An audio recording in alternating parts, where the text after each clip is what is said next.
ஞாயிற்றுக்கிழமை காலை சளி பிடிச்சாலே ஏதோ பிடிச்ச மாதிரி சொல்லுவாங்க. அது மாதிரி தான் இருக்குது. இதில் எனக்கு, என் பையன், என் பொண்ணு 3 பேத்துக்கு முடியலைங்கும்போது வேலை செய்கிறதே ஒரு மாதிரி லேசியாக இருக்குது. காலைல சூடாக இட்லி டைரெக்டாக சாம்பார் வச்சுட்டேன். ஒரே தான் எல்லா காயும் போட்டு எல்லாம் சாப்பிட்டு முடிச்சுட்டு குட்டீஸுக்கு மட்டும் சீஸ் ஆம்லேட் கொஞ்சமாக வந்து செஞ்சு கொடுத்தேன்.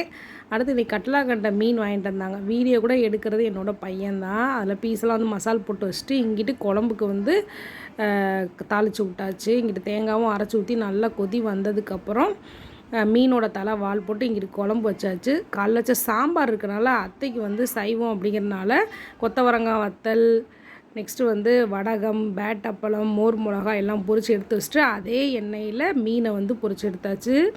மீன் பொரித்து திருப்பி போடும்போது லைட்டாக கருவேப்பிலை போட்டு இறக்குனிங்கன்னா சூப்பராக இருக்கும். இங்கிட்டு குழம்பு கொதிச்சிருச்சு, மீனும் வறுத்துக்கிட்டு இருக்கேன். இங்கிட்டு மாவாட்டிகிட்டு இருக்காங்க அத்தை.